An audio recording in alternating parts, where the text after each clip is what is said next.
A very good morning to you. Welcome to the Breakfast Club. My name is Brighton Ncube. So over the past few weeks, we've been trying to review the work done by councillors in Bulawayo. So my guest this morning is Councilor Sikhululekile Moyo from Ward 17. Sikhululekile Moyo, Councillor, welcome to the show. Thank you, Brighton. Good morning, viewers. Good morning, Bulawayo. Councillor, first question to you. At a scale of 1 to 10, let's try to review or rate your performance for the 4 years that you have been a councillor for Ward 17. What can you give yourself, a scale of 1 to 10? I'll say 7 out of 10. So where's the 3, councillor? The 3, I'm just giving it that maybe some people were not happy about what I did. They have to accommodate everybody in the constituency. Because not everyone will like what you do or will understand why you did other things. So for the past 4 years as a councillor for Ward 17, what have you done for the residents? That we can say, I've done A, B, C, and D for the community. What have you done for the residents of Bulawayo? For the past 4 years, I've been representing them, their ideas, their views, whatever they needed in the community. I've stood and represented them in the council, taken their issues to council, reported back to them, because that's the duty of a councillor, to represent the people. So I've been doing a lot of projects that they wanted as a community, which are part of road rehabilitation. We have St. Peter's. My ward covers Pumula North, St. Peter's Village, Methodist Village, Robert Zinyoka Mazwi, Green Cables along Cholocho Road. So there are so many projects that we had as a community. And there are different interests that we have, because we have an urban and a peri-urban. So we had some many projects that we had as a community that we wanted to do. The first project that I did, and that was well done by council, is to establish a playing ground for the young people in Robert Zinyoka village. Whereby they have now a football ground and a netball ground, which they started using. It was not there. They used to walk some distance to other areas to have that. So it's one of the projects that I did. And also, as a community, we once tried to rehabilitate the St. Peter's Road, because there were no buses, there was no transport for the residents in St. Peter's and Mazwi to come into town. So we asked council to give us sand, and we did it as residents to try to rehabilitate so that the buses will come back. There are some other projects that we did as a community, mostly some cleanups in our area. We did some cleanup as residents that we initiated as people when we saw that our area was not that clean. Also, we are still in a process with our 3% rotation to rehabilitate Pumula North grounds. And also the drainage system part of the ground, because always when the rains come, it's destroyed. So we still need it to be rehabilitated, because every year we regrade it so that the young people can have spaces, safe spaces. In our community, we also had I had some projects with the young people, where we were partnered with the other organizations that came in, that made us to have better working conditions, because in the past, young people were not involved into community issues. So we had safe and inclusive cities, which tried to bridge the gap between the community and the young people, leadership and the young people. And in that, the youth participated in so many issues in our community, that some of the projects that I'm mentioning were raised by the young people themselves, demanding that they want these things done. Involvement of the young people in our community to me was a great success because they are part of the tomorrow's leadership. But speaking of young people, you're one of the councillors who has been doing the feedback meetings in terms of your community. How has been the response from young people attending these meetings? And do they even participate in these meetings? In Ward 17, young people, they do participate, but not most of them. They shy away, but they try to come and participate. They sometimes call me into their spaces so that I address them in where they can be free. Because when we call these meetings into the walls, sometimes they feel it's the owners of the houses, it's the parents. There is a gap between the young people and the parents, even in our homes. So when you call a meeting with the older people and women and the old men, young people, they don't feel comfortable. But some come, but not many of them. Usually I follow them up into their spaces and talk to them, give them the report back, because they are also part of the Ward 17. Councillor, you sit in a committee that deals with health, housing, and future water, right, if I'm not mistaken. But also Bulawayo has been experiencing 72-hour water shedding. Some are going for weeks without water. What are some of the mechanisms that we can say in the 4 years that you've been a councillor, you have tried to push for a better solution to the water crisis facing Bulawayo? Currently, and for the past 4 years, I've been the chairperson for Future Water Supplies and Action Committee. As a chairperson, we've been advocating for so many things, the mitigation issues, the issue of water. The dams are run by the government, they are owned by the president. It's the duty of the government to make sure that we have more dams. We cannot build dams as a city. So we make sure we advocate for more dams, and we advocate for we make sure push the government that they make it realize that Bulawayo needs water. As a committee, our duty is to have other means of water that could be used in future. The challenge of us not having water at the present moment, we never had good rains in the past years. I think for the past 4 years, we've not been getting enough water into the dams that feed Bulawayo. So that's why we were water shedding, we're giving people some days to have water because there was less water in our dams. Ngamafitshane ngingathi ukungani kwezulu yikho kusaffectileyo climate change, ukuthi izulu amadam ethu asilele sagcina kulamanye amabili esiwakhiphileyo abengasafidi uBulawayo ngamanzi. So ebese kukhangele ukuthi kuZubulawayo athole amanzi yonke indawo. So kumele ukuthi ngamanye amalanga sikhangele amanye ama-areas ukuthi athole, sivalele kwamanye amalokitshi ukwenzela ukuthi wonke umuntu kusiyaphela iviki yabe yanelisile ukuthi athole amanzi okunatha, ngoba amanzi abe khona emademu anjani asemalutshwane. Sikufeature water sike saxoxa lezakhamuzi sikhuluma ngokuthi kungaba le recycling, kungaba lani, abantu bakubulawa bazange bakujabulele. Kodwa sikukhangela ukuthi kwamanye amazwe ngezinye indlela abantu abahamba khona ukuthi bakhangele ukuthi amanzi arecycliweyo akwanisa ukuthi asebenze back to the communities. But thina ngeculture yethu vele asikukwamukeli singabantu. Kwende into esayihloniphayo sayinanzelela ukuthi hayi asingeke sihambele luyana uhlelo. Kodwa siyabe sikhangele ukuthi lana amanzi angarecycle asincedise kwezinye izinto esingakhangela ukuthi we have plots ezikobulawayo ezenza iagriculture ezingancedisa ukuthi sibe lokudla lokulama gardens esilawo angancediseka ukuthi amanzi lana asebenze.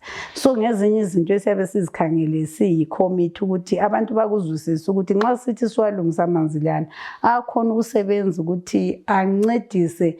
Siyasikhangele kwesinye isikhathi nxa izulu lingana amaphakethu ayabetshile abedinga amanzi. Silawa amanzi ekamedem but ngendlela yokuthi siyabe sithi akumelanga recycle siwasebenzise.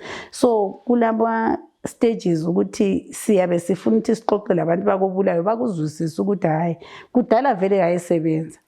esebenza kuma-swimming pool, esebenza ngaphi, but kwaba lesikhathi sokuthi kwangani akasasebenzi, infrastructure ingasasebenzi kuhle, sokumile. Khathesi nxa sesixoxa ngakho abantu basuke singakuzwisisi, but sithe sikhula bengamanzi abesebenza, amaphakethi emahle, yonke into injalo.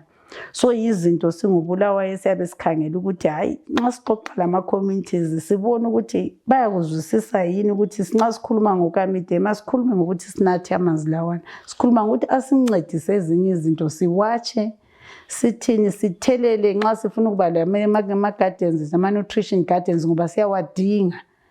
I-economy yethu ayisivumeli, siyathi sihlezi. Mina I represent a constituency of women whereby we are the majority that suffer in our communities. So nxa sikhangela amanzi liyana sabe sibona ngasincedisa ukuthi senze ngama-project okusincedisayo okunye okuthile okunjalo njalo. So Councillor, speaking of women, you're saying in your ward there are many women, as a majority they are women. You're also, as a woman coming from that ward, there's been a lot of talk in the last 4 years about the issue of clinics in Bulawayo that do not open for 24 hours. So these clinics are valid at some point. Let's talk about maternity, women who are going to give birth during the night. Our clinics are closed. What are some of the issues that have been taken up to say, let's open our clinics for 24 hours? Ngiyakuzwisisa khona lapho ukhuluma ngama-clinics. Sokuqala, ama-clinics ethu khathesi sizakhamizi omama especially labontanga abangamantombazana. Wona la ma-clinic esikuwo bayakhala ngokuthi i-service yankhona is-slow. Kutshengisela ukuthi kule shortage of manpower, kutshengisela kulento ezisilelayo. Isithi of Bulawayo ukuthi run ama-clinics liyana nxa sikhangele kulizwe eli-right, ama-clinics should be run by the government. Yiyo kumele afande ukuthi i-health system ibe ifinyelele isanelisa konke. Kodwa khathesi ama-clinics ethu ayabe ekhangela ukuthi Bulawayo City Council inxa iqhatshile iyaziholisela abantu labana. Ikhangelele ukuthi nxa iqhatsha asiphonga uvuka siqhatshile. I-authority comes from the central government.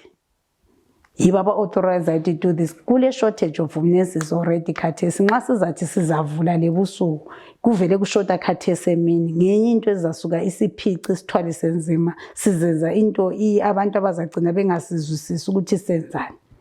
Ngoba khathesi already sile shortage, ama-clinics ethu vele uyathola kulama-queues kwesinye isikhathi. Uthola ukuthi abanesi balutshwana, abadala bayakhala ukuthi wathekhinga isikhathi esithathwa laphana sinjani ngoba kule shortage of staff.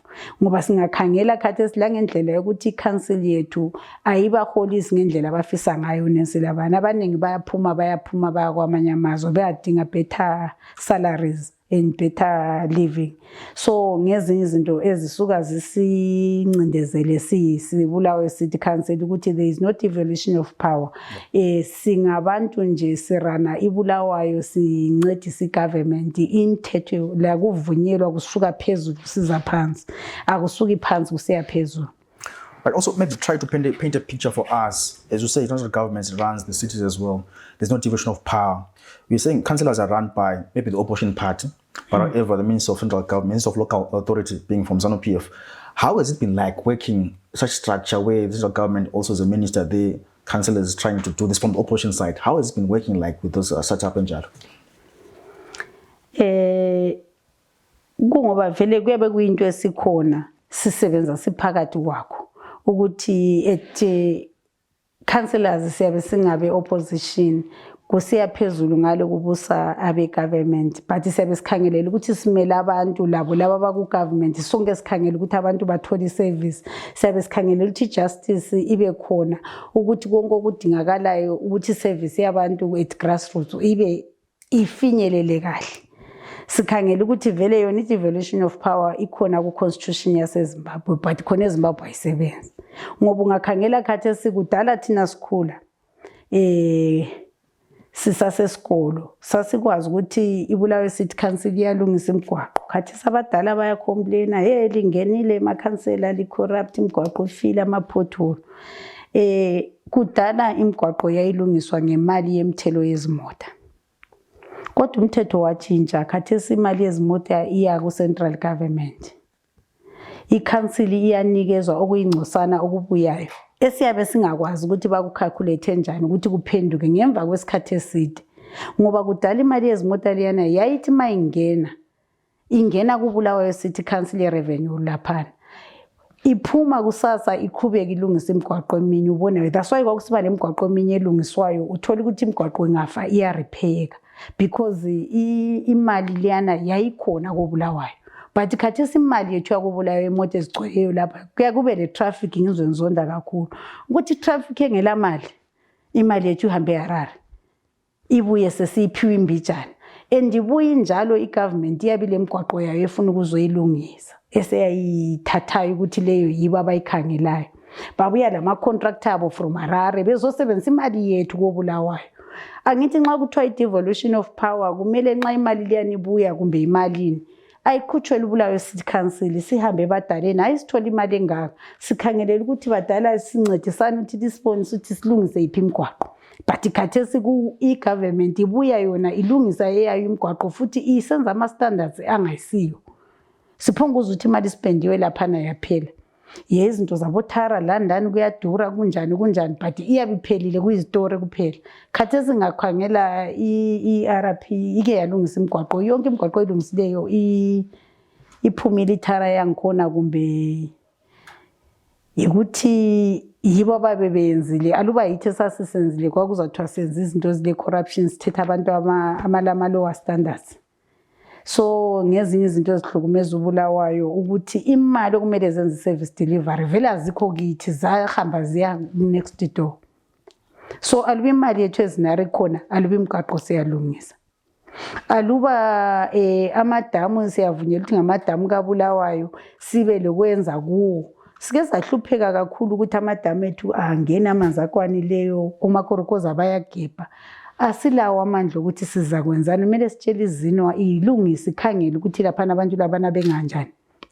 bengagebhi so izinto zangikhona ziyabe zingelawo ukuthi ukhangele you are leading you can be in charge of that kuyabe sokulokunye amanzi abuswa izino izimota imigwaqo ibuswa izinara izinto eze-service delivery because nxa sikhuluma nge-service delivery abadala bakhangela amanzi esefikile kuthepha endlini laphana ukuthi asuka ngapha bakudinga abadala bafuna amanzi lawana ngoba sasuka ekhaya sibalekele kuye emfuleni sifuna amanzi empompini so babe bekhangela ukuthi i-service delivery i-refuse collection ukuthi izibi bengaba lezibi laphana i-city council ibuye ibuthi izibi leziyana i-service delivery ukuthi bengaba le problem kuma health issues bahambe emaklinika bethole kule mithi but izinto zangikhona bazithola abadala so iminyaka esingene ngayo thina abanye sikhokhela sihlangane lokuthi izinto eziningi bezinzima ngomkhonomo wethu okhona okwenza abadala bengananzeleli ukuthi kulokunye besikuzama ngendaba yokuthi khona akulanto ebambekayo ekhona ngoba yonke into ngoba lami ngingena abadala bengikhetha ukuthi ngibamele ngangicabanga ukuthi hey ngizatshintsha imigwaqo izaba mihle akula umuntu ozaba le problem ukuthi amanzi ashota but uyabungakwazi ukuthi how i-council operates kulama procedures kulalokhu ngangakwazi ngakufunda sense council ukuthi vele amanzi lawa awethu siwasebenzisa sesukele criterion esuke emadamu ngale kuyabe kusangawezino siwathenga kuzina sebuya ngapha yikho sibhila abantu so abantu babe ngawucabanga babecabanga ukuthi izulu liyana amanzi abuye thina sesiba-charge amanzi kaNkulunkulu bekhohle ukuthi thina vele siwathengiselwa izino kuqala so sesiwathengisa laphana lathi sokumele sibe lokuyimali ukuthi sikwanise ukuthi sithole kube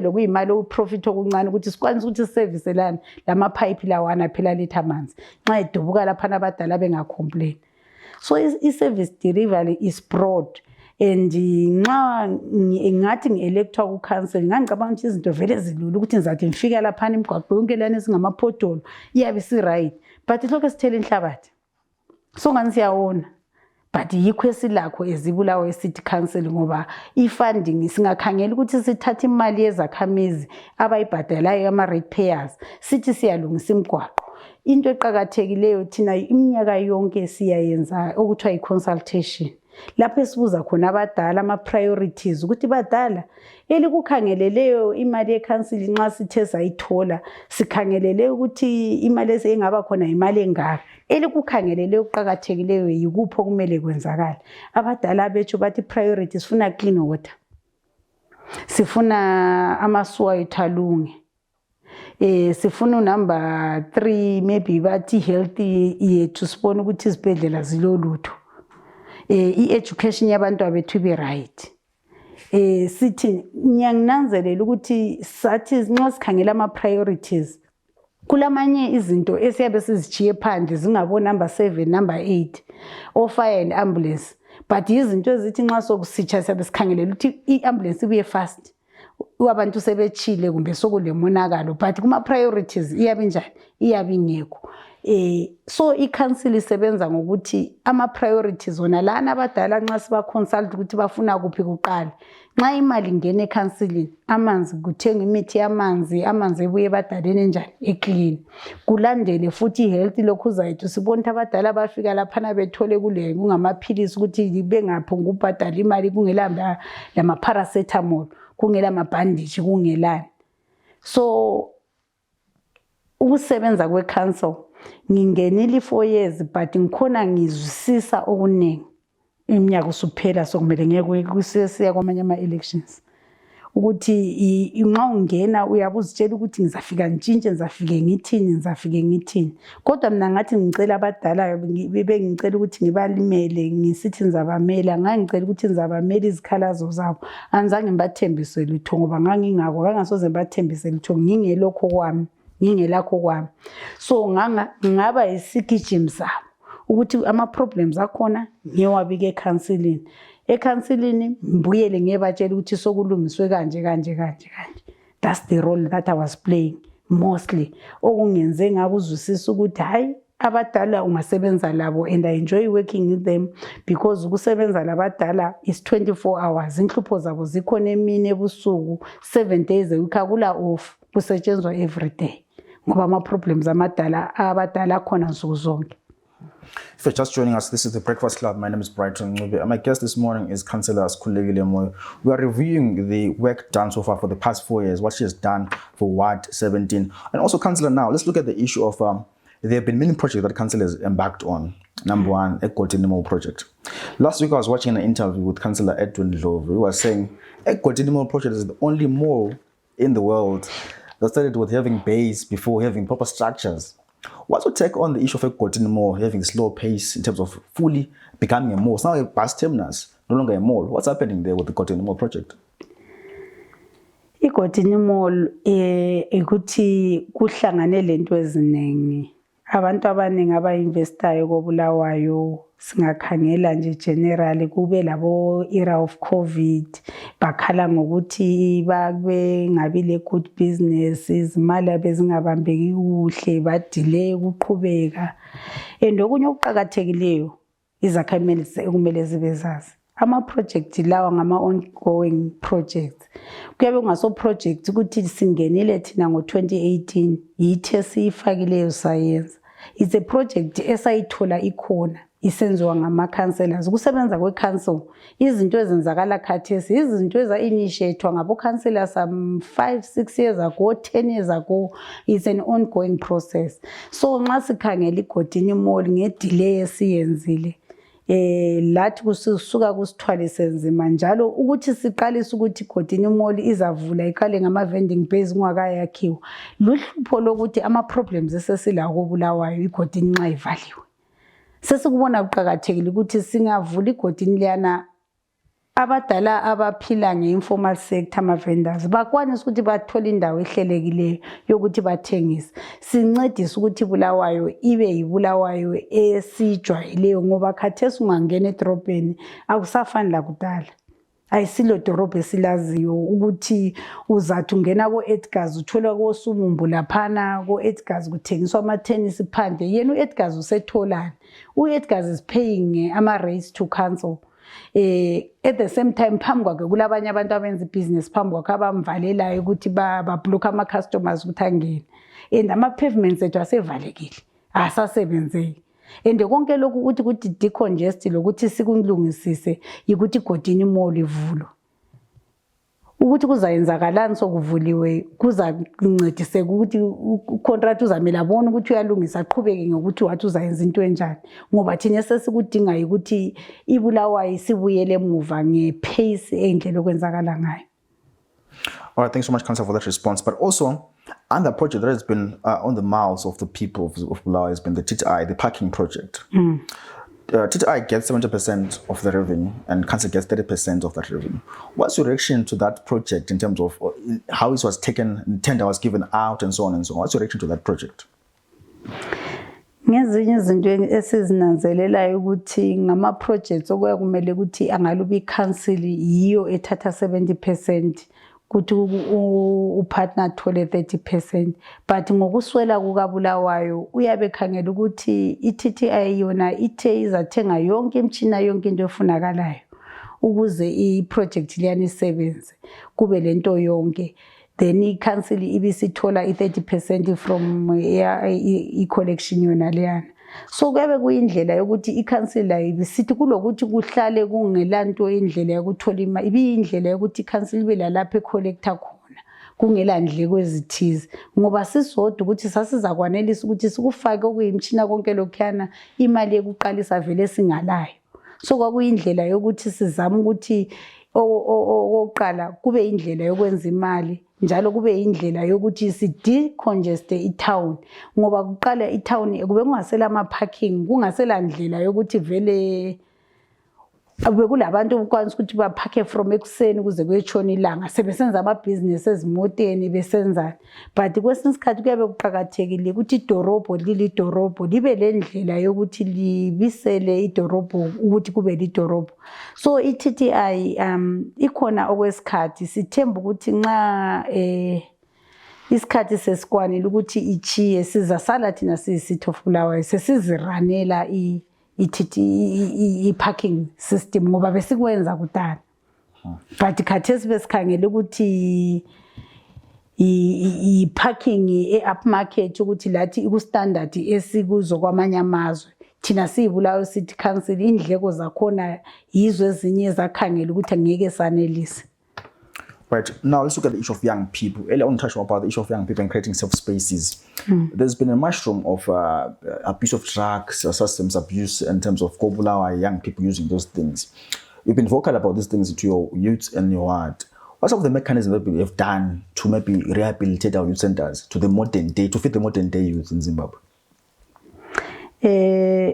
Okunye sakwenzayo ukuthi we have partners that work with the city council.